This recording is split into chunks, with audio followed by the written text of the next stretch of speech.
Nossa. Vamos lá então, gente. Hoje a gente vai trabalhar a parte do feudalismo, né? Vocês já devem ter ouvido esse nome antes. É uma matéria que muita gente gosta, né? Muitas coisas que a gente vê na televisão e no cinema, né, sobre história são no feudalismo, né? É um período muito fértil assim para a história, né? Então, e é um período que inaugura uma tradição, né? Que é essa tradição do Ocidente. Vocês entendem isso, né? A tradição do Ocidente cristão, né?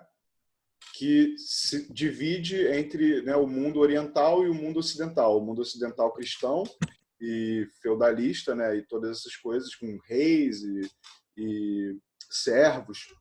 E no Oriente você tem essa parte mais dos muçulmanos, né? E o califado, né? Que a gente já falou. A gente falou primeiro dos muçulmanos, agora a gente vai passar para os europeus da época, né? Mesma época que o Império Árabe se constituiu e cresceu e toda aquela história que a gente conversou na aula passada. Enquanto isso estava acontecendo, na Idade Média, né, muçulmana, estava acontecendo a Idade Média cristã no Ocidente, né? E a gente vai ver como que se inaugura essa divisão entre Oriente e Ocidente, né? Que vem muito em função aí desse período.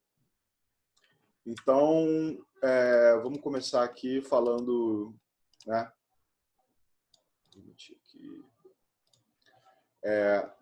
Falando dessa parte do feudalismo, né? O que é o feudalismo? O feudalismo nada mais é do que como se fosse o sistema econômico, né, e político da época que se constituía a partir da figura do senhor, né, dos feudos. O que eram feudos? Feudos eram terras cedidas pelo rei aos senhores, que pode ser, vocês querem começar aí? A gente pode ler um pouco, porque é bom para vocês treinarem aí a leitura, né, dos termos e tudo mais. Alguém que quer se candidatar para ler aí, por favor? Esse primeiro parágrafo. Tá, eu vou ler então, professor. Tá bom, obrigado. O feudalismo foi um conjunto de práticas. Só um minutinho.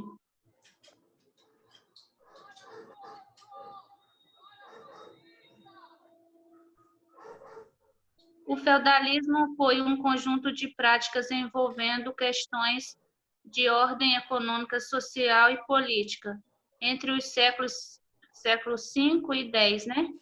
Uhum. Isso. A Europa Ocidental sofreu uma série de transformações que possibilitou o surgimento dessas novas maneiras de pensar, agir e relacionar. De modo geral, a configuração do mundo feudal vinculou-se a duas experiências históricas concomitantes: a crise do Império Romano e a migração bárbara e as migrações bárbaras. Isso, perfeito. Então, o que quer dizer concomitante? Que estava acontecendo ao mesmo tempo. É bom vocês conhecerem essa palavra aí. É uma palavra que às vezes aparece. Quer dizer o quê? Está acontecendo ao mesmo tempo, né? E a gente falou sobre isso. Lembra que a gente falou sobre o Império Romano? Alguém sabe, sei lá, quando pensa em Idade Média, pode falar o que vem à mente, alguma coisa assim? Como o Caio falou, né? Filme, tem muito filme falando, sei lá, sobre um pouco do que era a Idade Média, muitos filmes, sei lá. Agora eu penso sempre em Game of Thrones, porque foi minha relação mais recente com algumas coisas da Idade Média. Uhum. Alguém pode falar alguma coisa? Quero ver vocês mais participativos nessa aula.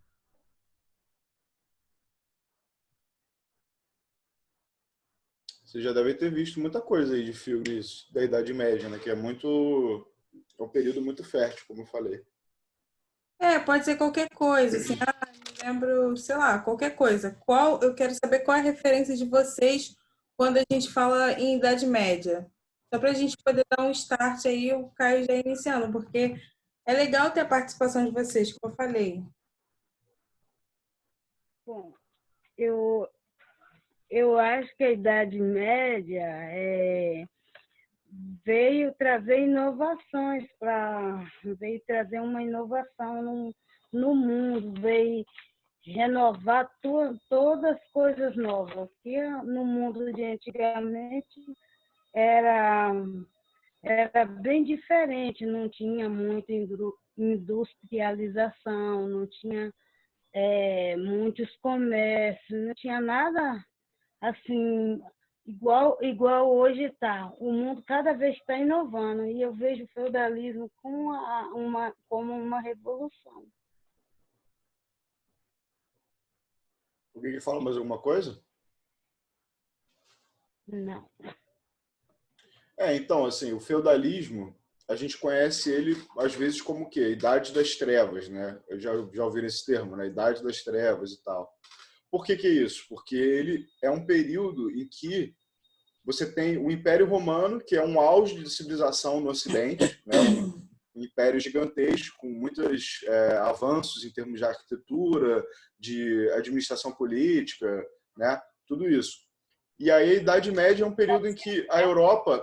Hã? O período iniciou, pelo que eu me lembro, que você falou, período de 400.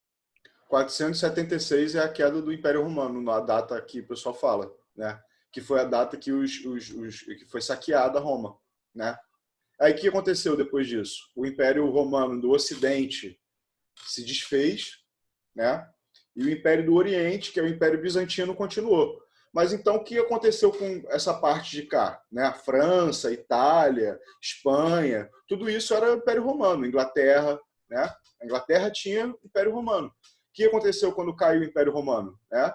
Essas áreas ficaram entregues ao controle das famílias, né? Que o pessoal fala que são bárbaras, né? O que quer dizer bárbaro? Tudo que não é romano, tá bom?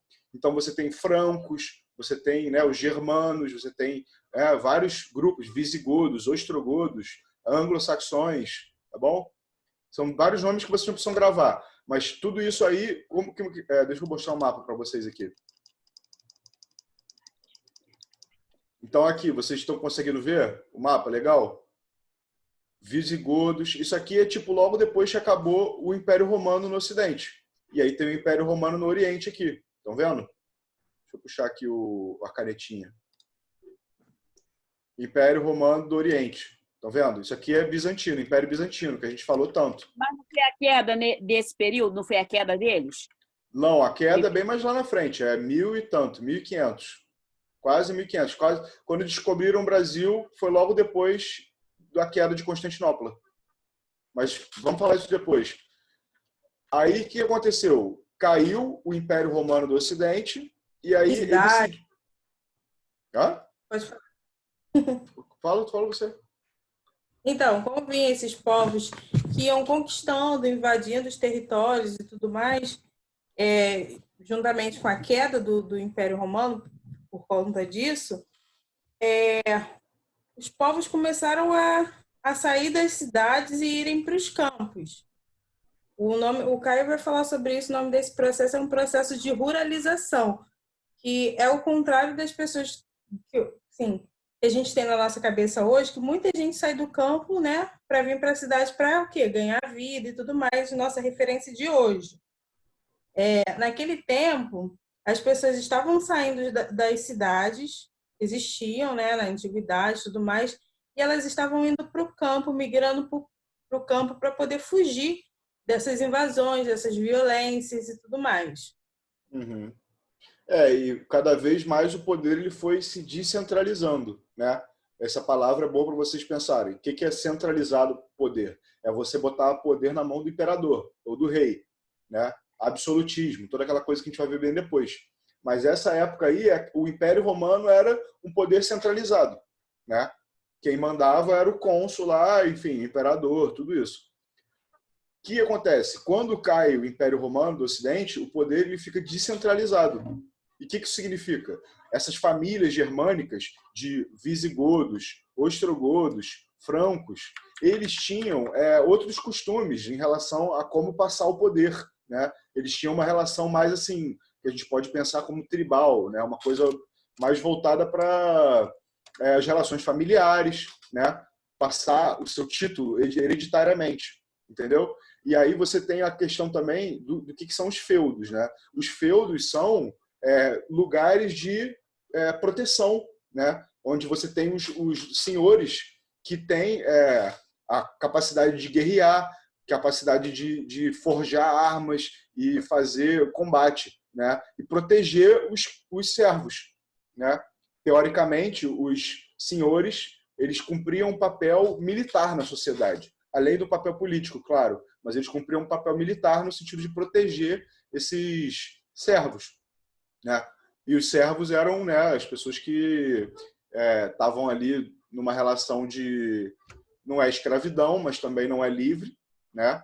É uma coisa um pouco intervalo assim, né? A pessoa está num status de servitude, é uma coisa que tem sua própria nomenclatura. Então vocês entendem que fala. O feudo era basicamente assim, um lugar muito assim, tipo, sei lá, uma fazenda muito, muito grande assim. E aí o senhor daquele feudo, as pessoas fugiam da cidade e elas pediam como se fosse pedir um abrigo assim para o feudo, né, para o senhor feudal. E essas pessoas eram camponeses e eles iam para lá e tinha essa troca com o senhor feudal. O senhor feudal deixava eles terem uma casa e tudo mais, mas eles plantavam e uma parte ia para o senhor feudal, servia na casa, nos afazeres de casa. E tinha também um outro tipo de relacionamento que era o senhor feudal era chamado de suzerano e ele era o dono da terra. E tinha o outro nobre que era vassalo. E esse vassalo servia ao senhor feudal como soldado se tivesse alguma invasão, alguma coisa.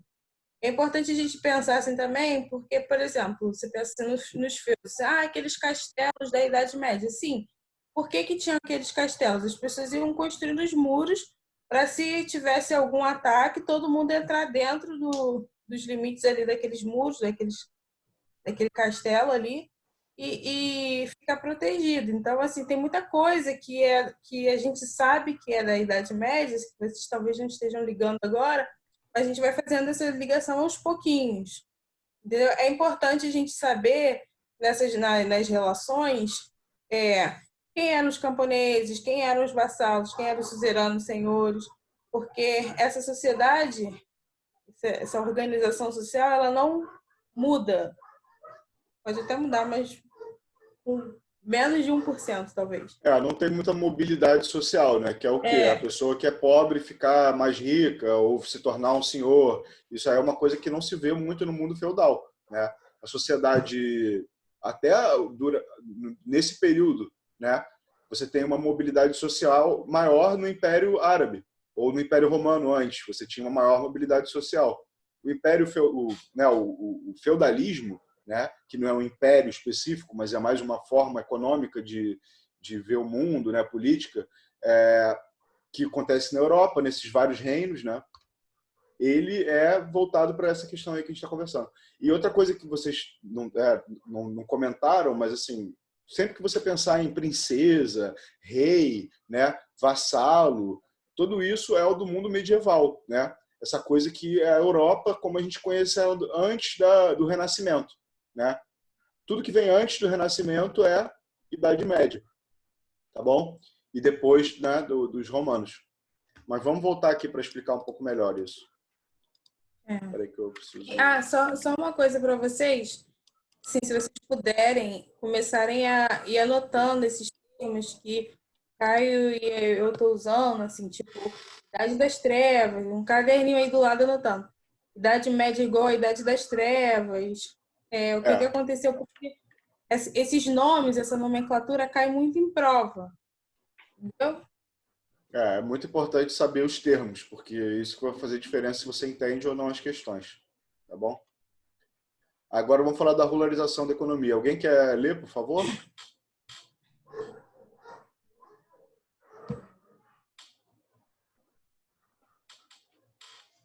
Ninguém se candidata, não, gente? Alguém lê aí, por favor. Depois eu vou começar a ler, depois para a gente não ficar Vou parando. ler de novo, professor.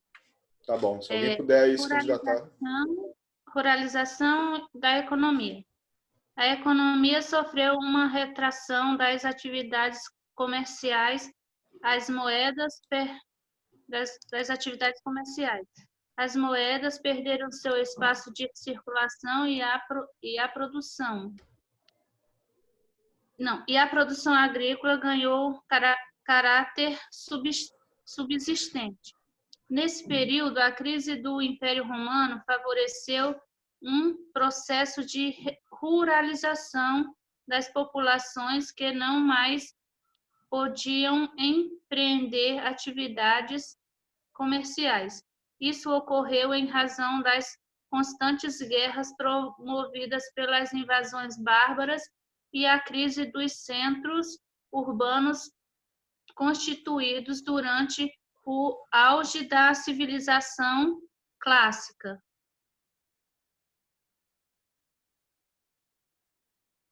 Ótimo, Luciana. Então Então, é isso. Fala. não, pode falar, que eu pensei que você ia dar eu tive que mutar aqui, minha cachorrinha estava latindo.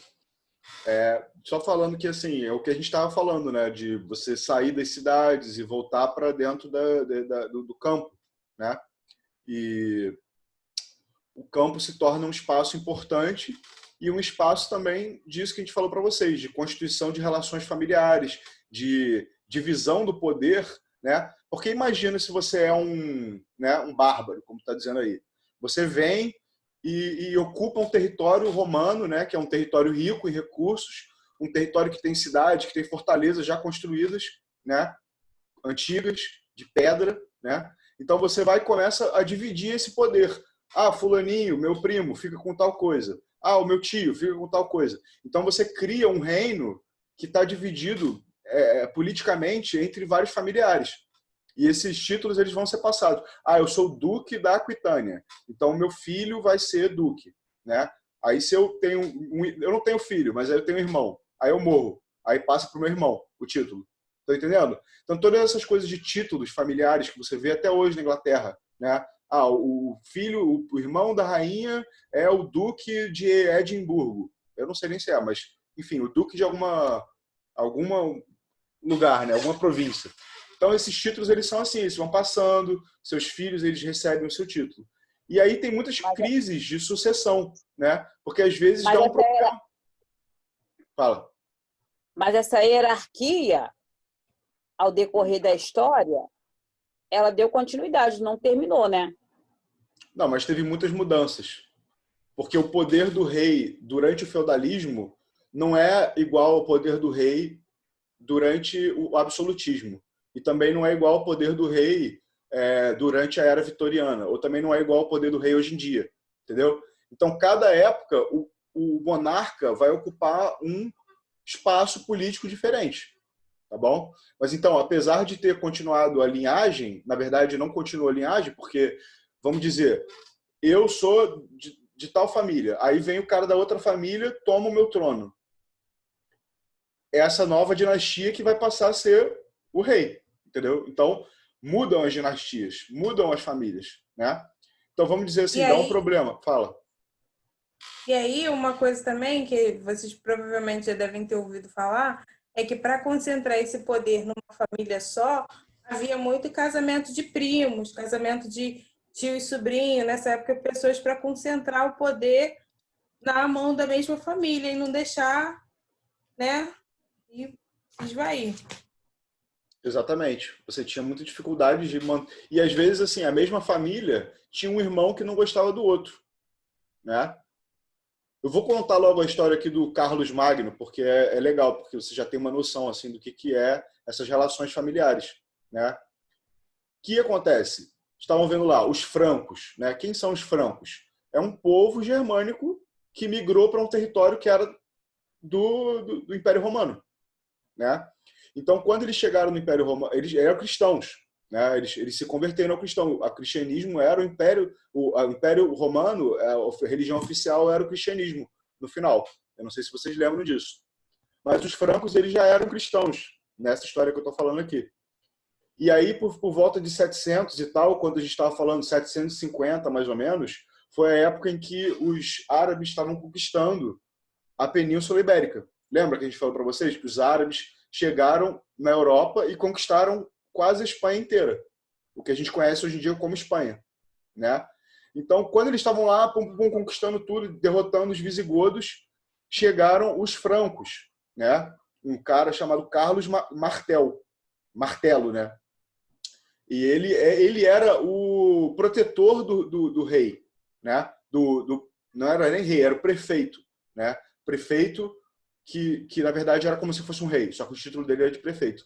E aí esse cara era o protetor do rei, do prefeito, e ele juntou as tropas, que era basicamente o título, né, de general, né, militar. Ele juntou as tropas dos francos e derrotou, né, a Batalha de Tours, derrotou os árabes e parou o avanço dos árabes sobre o território europeu, né, e consolidou lá o território onde a gente viu lá, Califado Omida, né? Então essa batalha ela definiu as fronteiras lá do Reino dos Francos. Passaram-se alguns anos e tal, morreu esse Carlos Martel e os filhos dele, né, Pepin e Carlos também entraram em conflitos entre os dois, né? E aí acabou que ficou esse conflito e tal, até que um deles morreu, né? E aí virou um reino só, porque o reino do pai deles, né, o Martel, tinha sido dividido entre dois. Entendeu? Então, os filhos, cada um ficou com um pedaço. Só que como morreu, foi, né, juntado na mão de um só. E aí o filho desse Pepin era o Carlos Magno, né? O Carlos Magno herdou um reino grande, unificado, né? O irmão dele morreu também rápido, que também tinha, né, título de nobre, mas ele morreu rápido. E aí passaram-se anos e anos e anos, o Carlos Martel foi conquistando, né, os saxões, né, que a gente sabe pelos anglo-saxões, que é a língua inglesa, né, uma língua anglo-saxônica. Então, eles são um povo germânico lá do norte. Então, eles têm todas aquelas coisas que a gente estava falando, de mitologia nórdica e tal. E eles eram pagões, né, eles não eram pagãos, né, eles não eram cristãos. Então, o Carlos Magno foi lá e conquistou os saxões, né, porque eles eram pagãos, e converteu eles e conquistou um monte de territórios. Ele foi um cara que cresceu muito e virou o Império Carolíngio, né, dinastia carolíngia, que são os antigos, né, que hoje em dia é a França. Então, o Império ficou tão grande que ele estava lutando, por exemplo, os estados, né, onde ficava o Vaticano hoje em dia, né, Roma, toda essa região aí, era ainda estava sobre, né, a Igreja Católica Apostólica Romana, né? Só que ela estava lidando com os lombardos, que era um povo pagão também, bárbaro, né? E aí veio o Carlos Magno e conquistou esses lombardos e deu esse território para o Papa. Aí virou o que a gente chama de estados papais, tá bom? Estados papais são o quê? O reino do Papa. E o Carlos Magno, ele ajudou muito o Papa. Ele ajudou o Papa várias vezes. E aí chegou um momento que o Papa coroou ele, né? Porque ele era amiguinho era o Léo III, era um Papa, e eles eram amigos, o Carlos Magno, né, e o Papa. E aí ele fez o quê? Botou na mão do Carlos Magno o título de imperador, né, do Sacro Império Romano Germânico, que é onde fica mais ou menos a Alemanha hoje em dia, né? Então, o que é isso, esse Sacro Império Romano Germânico? Ele é o Papa passando para o Carlos Magno o título de imperador romano, né? Porque ele, né, é o cara que está dando continuidade à cristandade e é um império enorme, Império Carolíngio, tá bom? Então, vocês já viram aí essa história, quantas coisas que aconteceram aí que tem a ver com as coisas que a gente está falando aqui, de sucessão familiar, de a cristandade como um elemento muito importante político, né? A relação do rei com o Papa é uma coisa muito importante, Porque se o rei for excomungado, né? O que é ser excomungado? É você ser expulso da fé cristã. Então, se o cara faz uma coisa muito errada na visão do Papa, ele vai ser excomungado. E aí todos os cristãos que são servos e vassalos e pessoas livres, né, que são do território desse rei, vão ver ele como um não cristão, um pagão, né, uma pessoa que está mal vista pelo Papa. Então vocês estão começando a entender aí como é que vem essa coisa do poder da igreja também, né? Porque a gente pensa, como é que a igreja ficou tão poderosa? É por aí. Fala. Não, eu ia falar exatamente isso, porque pode surgir na cabeça de vocês uma dúvida assim, como que a igreja ficou tão poderosa se o Império Romano caiu? A igreja entrou com esse lado político muito forte, ela ficou muito forte politicamente. Esse episódio que o Caio está contando aí, da consagração do Carlos Magno, é super importante, porque a partir daí é como se tivesse ali, firmado ali uma espécie de uma relação, assim, meio até mesmo simbiótica entre política e igreja. Entendeu? Foi nesse período que foi a Inquisição? Não, Foi ainda um não. pouquinho depois, mas foi na Idade Média também. E é importante porque, assim, o rei, ele só era reconhecido, o rei, quando o Papa ia lá e ungia ele, consagrava ele, apresentava, ele era como se fosse o representante de Deus na Terra, entendeu? E isso é muito importante para essa sociedade, porque o rei, assim, depois a gente vai entrar nos reis absolutistas, eles poderiam fazer qualquer coisa, eles não poderiam ser questionados de forma nenhuma, porque eles eram ali chancelados pela igreja. E, assim, existia uma série de politicagem ali por trás para poder haver essa junção, ou não era tipo natural, foi revelado a Deus, o Papa foi lá e... Não, existiam muitas relações e política mesmo, entendeu? Trocas e tudo mais. Exatamente. Exatamente. Vocês vão vendo isso aí tudo que tem a ver com feudalismo e tal, e como se esse caso do Carlos Magno, né, que vira rei dos francos, imperador Sacro Império Romano Germânico, ele marca um exemplo para o que vai vir a ser o feudalismo e, né, a Idade Média como um fator político, né, um fator que a gente vai, até hoje, vive isso aí, né?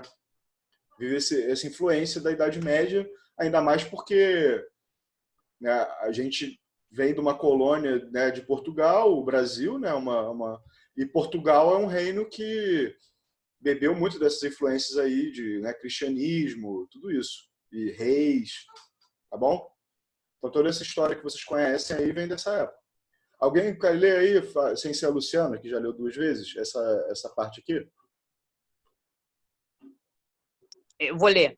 Eu vou ler. Vai, vocês duas leem. Uma eu vou ler agora e outra eu leio depois.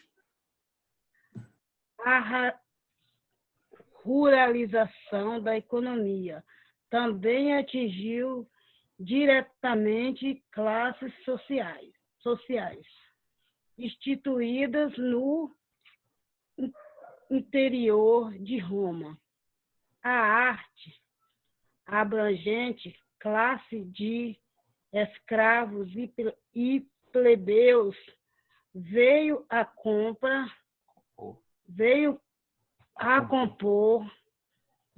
os povos germânicos, uma classe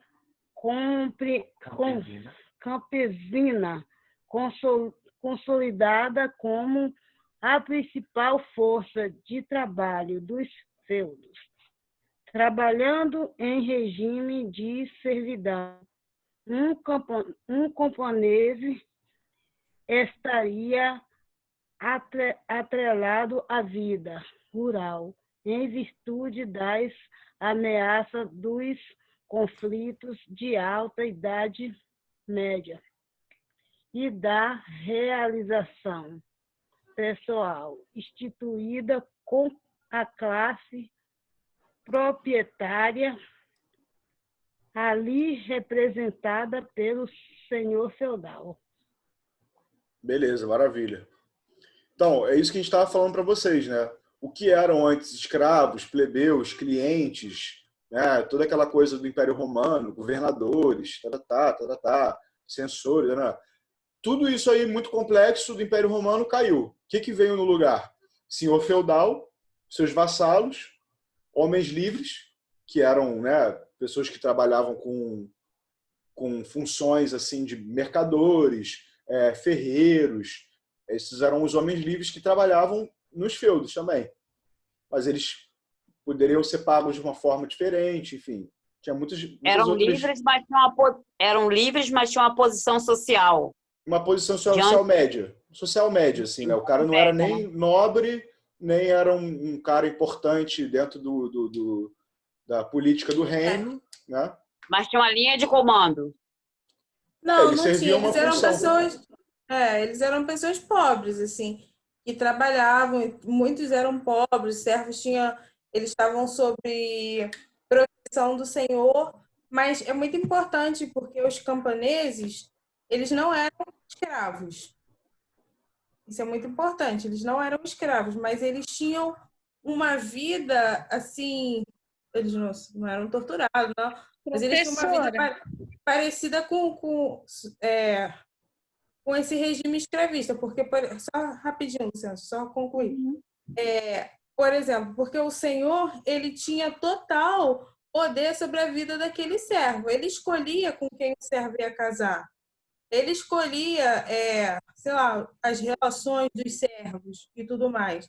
Mas os servos não eram escravizados. Eles trabalhavam para eles conseguiam ter um pedaço de terra deles, trabalhar e conseguir ter uma parte do que eles produziam para eles, entendeu? Enquanto que o escravo aqui na modernidade não tinha nenhum desses direitos.